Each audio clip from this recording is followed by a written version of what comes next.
Estimados irmãos do Centro de Estudos Espíritas, O Canto da Paz, em Xangrande, Pernambuco, boa noite. Que a paz de Jesus esteja em todos os corações aqui presentes, encarnados e desencarnados, balsamizando dores, esclarecendo dúvidas, enxugando lágrimas, fortalecendo a fé. Foi-nos solicitado refletir hoje sobre o tema Espiritismo, Prática e Mistificações. Objeto de preocupação dos espíritos superiores,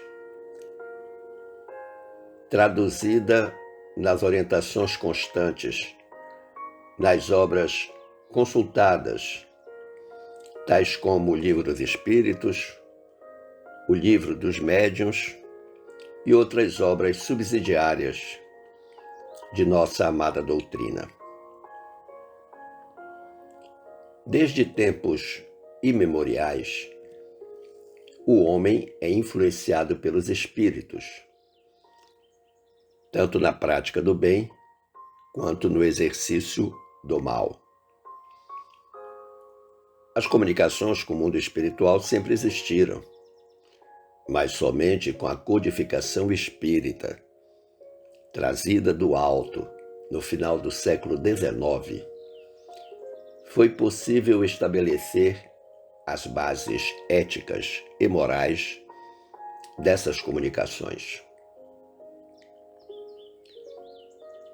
Quando começaram a produzir-se os estranhos fenômenos do Espiritismo, ou dizendo melhor, quando esses fenômenos se renovaram nestes últimos tempos, o primeiro sentimento que despertaram foi o da dúvida quanto à realidade deles, e mais ainda, quanto à causa que lhes dava origem. Uma vez certificados por testemunhos irrecusáveis e pelas experiências que todos hão podido fazer, sucedeu que cada um os interpretou a seu modo, de acordo com suas ideias pessoais, suas crenças ou suas prevenções. Tal como nós lemos no item 36 do capítulo 4 da primeira parte do Livro dos Médiuns. Mas, para se compreenderem a causa e o valor das contradições de origem espírita, é preciso estar-se identificado com a natureza do mundo invisível e tê-lo estudado por todas as suas faces. À primeira vista, parecerá talvez estranho que os espíritos não pensem todos da mesma maneira. Podendo manifestar-se espírito de todas as categorias, resulta que suas comunicações trazem o cunho da ignorância ou do saber que lhes seja peculiar no momento, o da inferioridade ou da superioridade moral que alcançaram, conforme o item 299 do capítulo 27 da segunda parte do Livro dos Médiuns. Cumpre então que não esqueçamos que entre os espíritos há, como entre homens, falsos sábios e semi-sábios, orgulhosos, presunçosos e sistemáticos. Como só os espíritos perfeitos é dado conhecerem tudo, para os outros há, do mesmo modo que para nós, mistérios que eles explicam à sua maneira, segundo as suas ideias, e a cujo respeito podem formar opiniões mais ou menos exatas, que se empenham, levados pelo amor próprio, porque prevaleçam e gostam de reproduzir em suas comunicações, tal como lemos no item 299 de O Livro dos Médiuns. Diferindo estes, os espíritos, muito uns dos outros, do ponto de vista dos conhecimentos e da moralidade, é evidente que uma questão pode ser por eles resolvida em sentidos opostos, conforme a categoria que ocupam. Este é um ponto capital, cuja explicação alcançaremos pelo estudo. Por isso é que dizemos que estes estudos requerem atenção demorada, observação profunda e, sobretudo, como aliás o exigem todas as ciências humanas, continuidade e perseverança. Os espíritos superiores não se preocupam absolutamente com a forma. Para eles, o fundo do pensamento é tudo, conforme disseram os espíritos superiores a Kardec no item 13 da introdução do Livro dos Espíritos. Segundo o confrade espírita Jorge Elahá, de Rondônia, devemos considerar 3 fenômenos distintos nessa questão da prática mediúnica espírita cristã: o animismo, a mistificação do espírito e a mistificação do médium. Iniciemos explicando, segundo Elahá, a mistificação do médium. Mistificação é mentira, e nesse caso não há manifestação mediúnica nenhuma, e o médium está criando de forma enganosa a comunicação. Diz estar vendo luzes, um grande buraco, uma nuvem intensamente azulada, mas na realidade o médium não está vendo nada. É tudo mentira. Esta é a mistificação do médium. Vejamos agora a mistificação do espírito. Neste caso, de fato, o médium está no transe mediúnico. Há um espírito que está utilizando o aparelho corporal do médium, mas esse espírito mente, falseia a verdade.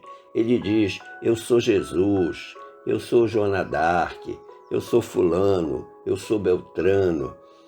A comunicação é legítima, mas o conteúdo é falso.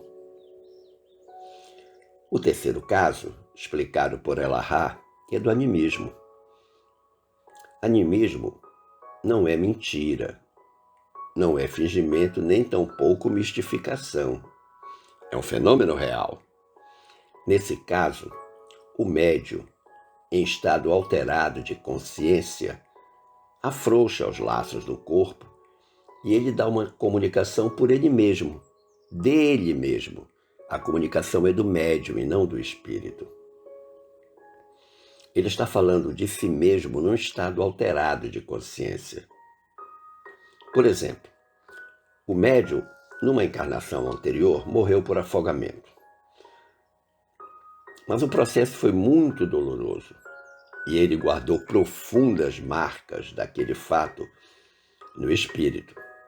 Aí ele reencarna como médium e quando está no transe mediúnico, ele volta a sentir as mesmas sensações de afogamento.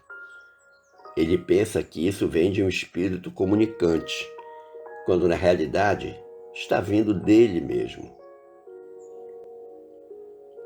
É ele que está sentindo as sensações do afogamento. Ele vive essa realidade novamente, mas pensa que o problema é do espírito que se comunica através dele. Uma característica importante do animismo, ou fenômeno anímico, é a repetitividade. Todas as vezes que o médium está em uma reunião mediúnica, o mesmo fato se repete. Isso é típico do animismo. Agora pensemos que, se o ser enganado é desagradável, ainda mais desagradável é ser mistificado. Esse, aliás, é um dos inconvenientes de que mais facilmente nos podemos preservar. De todas as instruções precedentes ressaltam os meios de se frustrarem as tramas dos espíritos enganadores. Nós estamos sempre sujeitos à enganação, à mistificação por parte dos espíritos, como também por uma deformação de caráter por parte do próprio médium. As mistificações constituem um dos escolhos mais desagradáveis do espiritismo prático. Mas você poderá perguntar: haverá meio de nos preservarmos dessas mistificações? Parece-me que podemos achar a resposta em tudo que nos tem sido ensinado até agora. Certamente que há para isso um meio simples, dizem os espíritos superiores: o de não pedirdes ao espiritismo senão o que ele vos possa dar. Seu fim, o do espiritismo, é o melhoramento moral da humanidade. Dizem ainda os espíritos: se vos não afastardes desse objetivo, jamais sereis enganado. Porquanto não há duas maneiras de se compreender a verdadeira moral, a que todo homem de bom senso pode admitir. Disseram ainda os espíritos: os espíritos vos vêm instruir e guiar no caminho do bem, e não no caminho das honras e das riquezas. Não vêm para atender às vossas paixões mesquinhas.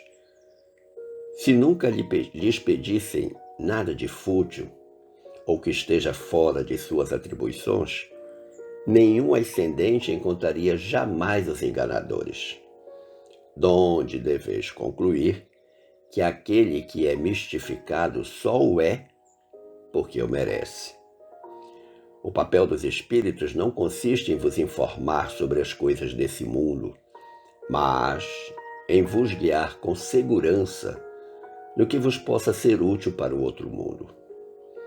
Quando vos falam do que a esse concerne, é que o julgam necessário, porém não porque o peçais. Se vedes nos espíritos os substitutos dos adivinhos e dos feiticeiros, então é certo que sereis enganados. Esta explicação consta de O Livro dos Médiuns, capítulo 27, item 303. É a primeira pergunta neste item. Mas os espíritos disseram mais. Lá no capítulo 27, item 299A de O Livro dos Médiuns. Eles disseram: porém, há pessoas que nada perguntam e que são indignamente enganadas por espíritos que vêm espontaneamente sem serem chamados. Elas nada perguntam, mas se comprazem em ouvir, o que dá no mesmo. Se acolhessem com reserva e desconfiança tudo o que se afasta do objetivo essencial do espiritismo, os espíritos levianos não as tomariam tão facilmente para joguete. Então a gente percebe que é uma escolha. Mesmo que não chame, que não busque, mas empresta o ouvido para ouvi-los. A nota desse capítulo 27 do Livro dos Médiuns, ela é importante, porque ela traz um alerta dizendo-nos: a astúcia dos espíritos mistificadores ultrapassa às vezes tudo o que se possa imaginar. A arte com que dispõe as suas baterias e combinam os meios de persuadir seria uma coisa curiosa se eles nunca passassem dos simples gracejos. Porém, as mistificações podem ter consequências desagradáveis para os que não se achem em guarda. Então, esse é um alerta importante, né? Porque haverá sempre uma consequência desagradável para aquele que não se coloca a salvo da astúcia com a qual os espíritos podem enganar-nos. Entre os meios que esses espíritos empregam, devem colocar-se na primeira linha, como sendo os mais frequentes, os que tentam, por fim, tentar a cobiça, como a revelação de pretendidos tesouros ocultos, anúncio de herança e outras fontes de riqueza.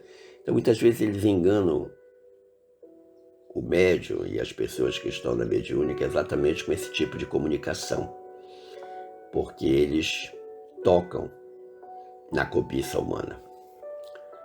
Disseram ainda os espíritos, devem, além disso, considerar-se suspeitas, logo à primeira vista, as predições com época determinada, assim como todas as indicações precisas relativas a interesses materiais. Quantas comunicações nós já vimos aí em torno, por exemplo, do fim do mundo, com dia e hora para tudo acabar, né? Isso são comunicações falsas, são mistificações. Cumpre não se deem os passos prescritos ou aconselhados pelos espíritos quando o fim não seja eminentemente racional. Então é a razão que determina a credibilidade que devemos dar à comunicação. Que ninguém nunca se deixe deslumbrar pelos nomes que os espíritos tomam para dar aparência de veracidade às suas palavras. Desconfiar das teorias e sistemas científicos ousados. Esse é outro caminho fácil para identificar essa prática de mistificação. Enfim, de tudo que se afaste do objetivo moral das manifestações. Encheríamos um volume dos mais curiosos se houvéssemos de referir todas as mistificações que temos tido conhecimento.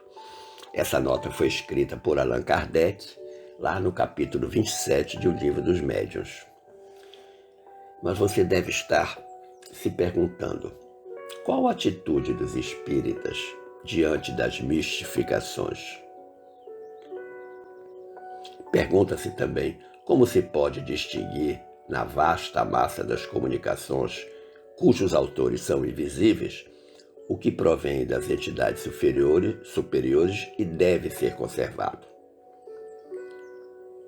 Essa é uma pergunta que incomoda todos nós. O que é que nós devemos conservar, o que é que nós devemos refutar? Para essa pergunta só há uma resposta. Como é que nós distinguimos os bons dos maus livros dos autores falecidos há muito tempo? Como distinguir uma linguagem nobre e elevada de uma linguagem banal e vulgar? Não temos nós um padrão, uma regra, para aquilatar os pensamentos, provenham eles do nosso mundo ou do outro? Podemos julgar as mensagens medianímicas, principalmente pelos seus efeitos moralizadores, que inúmeras vezes têm melhorado muitos caracteres e purificado muitas consciências. Esse é o critério mais seguro de todo o ensino filosófico da doutrina dos espíritos, das comunicações espíritas. Vejamos o que nos diz Leon Denis, na sua obra O Problema do Ser, do Destino e da Dor, num capítulo intitulado O Critério da Doutrina dos Espíritos. Diz Leon Denis, em nossas relações com os invisíveis, há também meios de reconhecimento para distinguir os bons espíritos das almas atrasadas. Os sensitivos reconhecem facilmente a natureza dos fluidos, que nos espíritos bons são sutis e agradáveis, e nos maus são violentos, glaciais, custosos de suportar. Avalia-se a elevação de um espírito pela pureza dos seus fluidos, pela beleza da sua forma e da sua linguagem. Então existem instrumentos, estratégias pelas quais nós podemos identificar plenamente se aquela comunicação provém de um bom espírito ou de um mau espírito. Mas há uma outra pergunta também. que muitos gostariam da resposta. Há alguma vantagem para o médium que se vê diante de uma mistificação? Eu encontrei a resposta na questão 401 da obra O Consolador, da Lavra Mediúnica de Emmanuel e Francisco Cândido Xavier. Disse o benfeitor Emmanuel: a mistificação experimentada por um médium traz sempre uma finalidade útil, que é a de afastá-lo do amor próprio, da preguiça no estudo de suas necessidades próprias, da vaidade pessoal ou dos excessos de confiança em si mesmo. Os fatos de mistificação não ocorrem à revelia dos seus mentores mais elevados, que somente assim o conduzem à vigilância precisa e às realizações da humildade e da prudência no seu mundo subjetivo. Olha que interessante. A importância da humildade e da prudência que devem ter tanto os médiuns quanto os próprios espíritos nas suas comunicações. Conclusivamente, nós podemos dizer que a simples razão nos diz que os bons espíritos não podem fazer senão o bem, pois do contrário não seriam bons, e que o mal só pode vir dos espíritos imperfeitos. Portanto, as mistificações só podem provir de espíritos levianos ou mentirosos que abusam da credulidade e muitas vezes exploram o orgulho, a vaidade ou outras paixões do próprio médium. Tais mistificações têm o objetivo de pôr à prova a perseverança, a firmeza na fé e exercitar o julgamento. Isso é uma característica importante que nós devemos considerar quando estudamos essa questão da mistificação. Se os bons espíritos as permitem em certas ocasiões, não é por impotência da sua parte, mas para nos deixar o mérito da luta. Os bons espíritos velam por nós, assistem-nos e nos ajudam, mas sob a condição de nos ajudarmos a nós mesmos. Tal como lemos no artigo intitulado Mistificações, publicado na Revista Espírita em 1863. Exatamente, 1863. Então já vem de longe essa recomendação da espiritualidade acerca da questão da mistificação. Agradecendo o carinho da atenção, das boas vibrações emanadas e desejoso de ter contribuído para o entendimento deste assunto, eu desejo que fiquemos todos em paz com Jesus. Um forte abraço.